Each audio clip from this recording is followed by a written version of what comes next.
ఇదిగో మూడో ప్లేస్లో తిరుగుతుందా? అలా సూర్యుడి చుట్టూ తిరుగుతుంది. ఎందుకని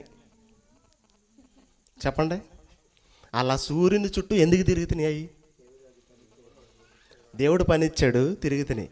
కానీ ఈ భూమి ఈ సూర్యుని చుట్టూ ఈ బ్లూ కలర్లో తిరిగి ఒకసారి ఇక్కడ నుండి తిరిగి మళ్ళీ ఇక్కడికి రావడానికి 1 సంవత్సరం పట్టింది.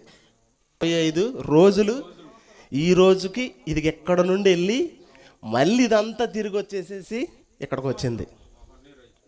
అది 365 రోజులు పట్టింది. అంటే తిరిగి వెళ్ళి మళ్ళీ ఇక్కడ రావటానికి. అప్పుడు సంవత్సరం వచ్చింది. ఎవరికి వచ్చింది? భూమికి వస్తే మనం ఎందుకు చేసుకుంటున్నాం చెప్పండి?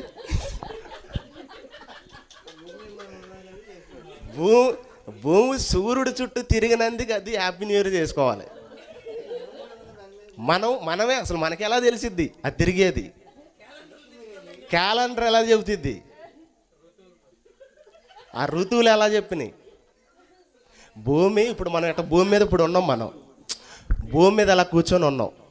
ఎలా కూర్చున్నప్పుడు తిరిగేది మనకు తెలియట్లేదు కదా. మరి అది ఎలా క్యాలిక్యులేషన్ చేశారు? ఎలా తిరిగినందుకు ఇది పుట్టినరోజు చేసుకోవాలి, ఎలా తిరిగినందుకు ఇది చేసుకోవాలి, ఎలా తిరిగినందుకు అది చేసుకోవాలి, అది చేసుకోవాలి, ఇది చేసుకోవాలి. దాని పేరు చెప్పుకొని ఎంతమంది ముందు తాగారండి రాత్రి? అది పుట్టినరోజు చేసుకున్నందుకు ఇది ఒక్కసారి తిరిగి వచ్చినందుకు ప్రపంచం మొత్తం చేసుకుంది.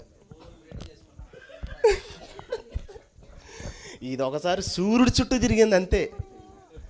జస్ట్ తన చుట్టూ తాను తిరిగితే ఒకరోజు, ఈ భూమి తన చుట్టూ తాను తిరిగిద్ది. సూర్యుడి చుట్టూ తిరిగినప్పుడు 1 సంవత్సరం. అలా తిరిగింది, అలా పెట్టాడు దేవుడు. అదే యోబు గ్రంథం 9వ అధ్యాయము 8వ వచనం ఒకసారి చూడండి. వేషాల పరిచివాడు ఆయన ఒక్కడే చేసింది, ఎవరు లేరు.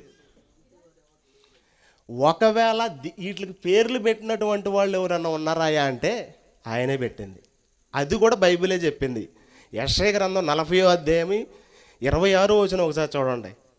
మీ కన్నులు, అక్కడ ప్రజల గురించి చెబుతున్నాడు దేవుడు. మీ కన్నులు ఒకసారి పైకెత్తి చూడండి, ఎవరు చేసింది ఇవన్నీ? నేను అని దేవుడు చెప్పుకుంటున్నాడు. దేవుడు క్రియేషను చేసుకుంటే దేవుడు చేసుకోవాలి, చేసుకుంటే ఈ భూమి చేసుకోవాలి. కానీ ప్రతి ఒక్కడు ప్రపంచంలో ప్రతి ఒక్కడు చేసాడు రాత్రి.